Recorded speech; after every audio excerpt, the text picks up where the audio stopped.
Здравствуйте, мои дорогие! Я снова рада видеть вас на своем канале. Ну что, девчоночки, сегодня новый урок. Поехали! Сегодня у меня на коррекции интересная клиентка. Эта клиентка приехала к нам с северов, находилась у нас здесь в Краснодарском крае. Она сама себе мастер, то есть ноготочки, которые у нее на руках, делала себе она сама. И мы будем делать ей коррекцию, потому что она приехала ко мне именно за этим. Итак, как обычно, подготавливаем ноготки к работе. В данном случае нам необходимо снять весь материал с поверхности ногтевой пластины, потому что я, к сожалению, не знаю, что материал, уточнять я не стала. Проще снять весь материал для того, чтобы положить свой и быть в нем уверенным. В любом случае, когда клиентка ко мне приходит с неизвестным мне науким зверем, то есть с тем материалом, который я не знаю, я стараюсь снять по максимуму, но опять же не за счет натуральной ногтевой пластины. То есть, если у меня остается совсем тонюсенький слой материала и он ведет себя корректно, то есть не отслаивается, никуда не убегает, то этот тоненький слой я все-таки оставлю, скорее всего, для того, чтобы не травмировать натуральный ноготочек, чтобы не пилить лишний раз именно по ногтю. Обратите внимание, что кроме того, что мы сняли весь материал, мы еще и заузили квадрат на кончиках, потому что планируем делать выкладной френчик. И для того, чтобы наш выкладной френч хорошенечко поместился на наших ноготках, мы заузили боковушечки. Соответственно, теперь боковушечки будут полностью состоять из того материала, которым мы будем выкладывать френчик. Итак, переходим непосредственно к выкладке. Берем полигель и выкладываем язычок удлинения. При выстраивании язычка следим за тем, чтобы форма язычков на всех пальчиках у нас была одинаковая. В данном случае у нас квадратик. В принципе, по правилам моделирования квадрата, форма удлинения должна быть зеркальным отображением формы кутикулы. Но, если честно, я не очень люблю следовать этому правилу. Мне кажется, что тогда получается не очень симпатично. Я люблю, когда яички удлинения такие вот именно яички, вытянутые, остренькие, красивенькие. То есть я больше люблю такой френч. Ну и как бы вот эти вот все правила, это, конечно, хорошо, что они есть, но не обязательно им следовать. Конечно же, полигель можно выложить без опила. Можно, нужно, все это хорошо, все замечательно, но я люблю пилить, поэтому как бы четко я не выкладывала, я все равно буду пилить. И я ненавижу этап с выкладкой и очень люблю опил, поэтому я выкладываю, как выкладывается, потом лучше сделаю то, что мне необходимо при помощи пилочки. Для того, чтобы мой френчик получился ярким, контрастным, очень интересным, я прокрашиваю бортик удлинения при помощи белой красочки. Далее белым акрилатиком выкладываю часть френча и на него в мокром виде размещаю блестящие частички. В качестве блесток беру все объемные материалы, которые у меня есть, и даже если у меня их нет, я их откуда-нибудь возьму. Например, раньше запихивали битые елочные игрушки или еще какие-нибудь вещи. То есть можно, в принципе, во френч пихать все, что вашей душеньке угодно. Далее у меня был замешанный полигель с блесточками, я его тоже туда же добавила.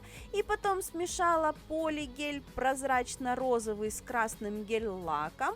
Думала сделать такой себе витражный полупрозрачный цвет, но он получился довольно-таки плотным. То есть надо было мешать все-таки с классической витражной краской для того, чтобы он получился именно витражный полупрозрачный. Или же нужно было мешать с витражным гель-лаком. Я же намешала с обычным плотным. В общем, стеклянной прозрачности у нас не вышло, но тем не менее даже вот такой вот довольно-таки плотный материал в тоненький слой после опила дал тот момент вуалевой полупрозрачности, который я хотела. Ну ладно, поймали. Хотела я, конечно же, прозрачные стеклышки, получилась вуалевая полупрозрачность, но тем не менее тоже довольно интересно получилось. Клиентке, конечно же, мы сказали, что так именно вот так вот было задумано. На самом деле мы с ней в этом месте посмеялись. Получилось довольно интересно, не совсем то, что хотелось, но тоже здорово. Далее, как обычно, опиливаем наши ноготочки. В данном случае собираем изначально весь излишний материал при помощи фрезера, допиливаемся по поверхности пилочкой, выравниваем наши ноготочки, выравниваем нижние направляющие, выравниваем площадочку, получаем безумно красивый, потрясающе тонкий, стройный, худенький квадратик. Вообще, по моему мнению, опил творит чудеса из любых лопат, из любого навала материала. Как скульптор можно выпилить ту форму, которая вам необходима. Поэтому я люблю этот этап и вам советую его полюбить. Далее мы при помощи фрезы большого диаметра сначала по-быстренькому убираем все излишки материала с внутренней арки, а потом при помощи фрезы маленького диаметра убираем материал под ногтем и убираем натуральный ноготочек. Выпиливаем ровно до тех пор, пока наш торец не будет тоненький и красивый, несмотря на то, что пропиливается то, что мы закладывали в наш френчик. То есть мы не стараемся сохранить лишнюю блестюшку и делать из-за этого толстый торец. Мы делаем тоненький торец, несмотря на то, что блестюшка, допустим, спилится. Потому что, по большому секрету, блестюшки потом можно наложить сверху, даже если они выпилятся. А толстый торец уже никуда не денешь, он толстым останется до следующей коррекции. Далее переходим к созданию дизайна. В данном случае дизайнить мы будем что-то очень интересное. Мы будем использовать втирку пигментами, поэтому красочкой без остаточной липкости. Девочки, краска не должна липнуть вообще, от слова совсем. Ничего не должно на ней липнуть для того, чтобы получился вот такой вот зеркальный эффект втирки. Если на вашей краске зеркало не получается, значит краска у вас с липким слоем, значит рисуйте не краской, рисуйте сразу финишем. Мы же немножечко отвлеклись. Что я здесь сделала? Нарисовала черной красочкой подмалевок под свои цветочки, затерла его пигментом, перекрыла финишным покрытием и в мокрый финиш располагаю камифубики в лепестки своих цветов. В качестве камифубиков выбираю сердечки, кружочки, какие-то такие интересные штучки, которые напоминают по форме именно лепесточек цветка.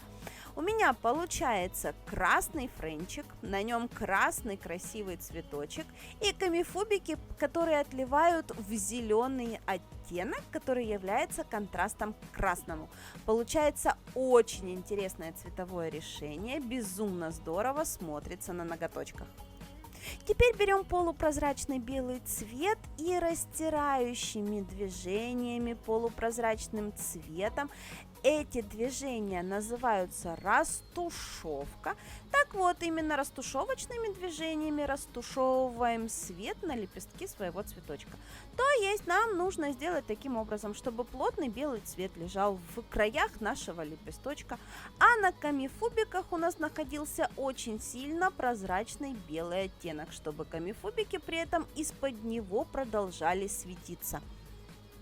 И именно таким образом собираем в кучку свой цветочек. То есть мы смотрим, какие лепесточки у нас будут светиться по краюшку, а какие-то лепесточки у нас могут светиться из серединки, если они завернуты или повернуты. Тоже получается довольно интересный эффект. И очень не спеша наносим, растушевываем, следим за тем, чтобы получалось красиво, следим за тем, чтобы нам, конечно же, нравилось. Если получается плохо растушевывать кисточкой в материале, вытирайте кисть после нанесения материала. Растушевывайте чистой кистью, тогда растушевочка будет получаться очень плавно и красиво.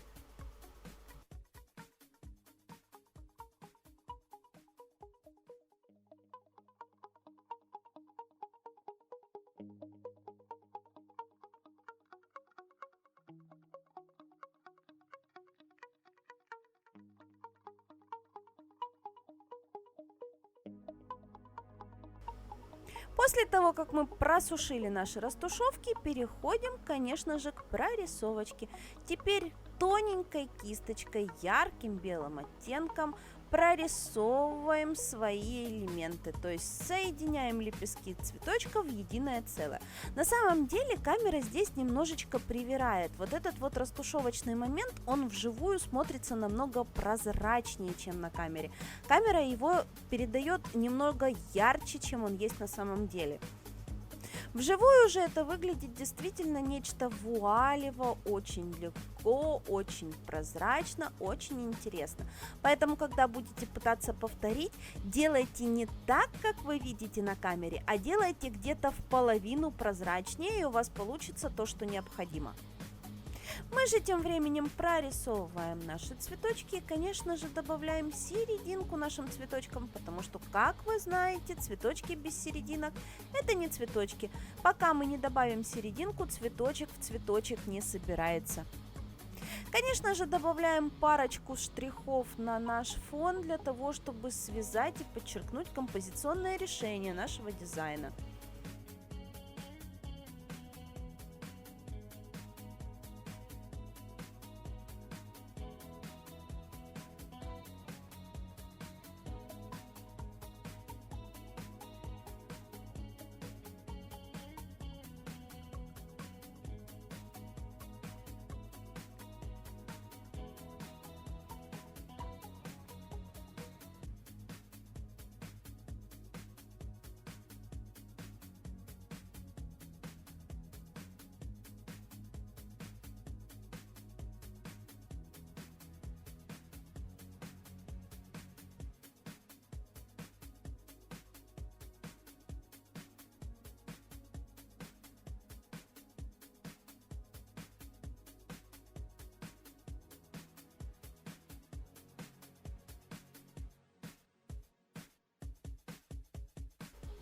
Вот такие ноготюсечки у нас получились, безумно красивые, очень стройные, очень интересные, с дымным красным оттенком на кончиках, с блестящими частями, которые все-таки кое-где у нас остались.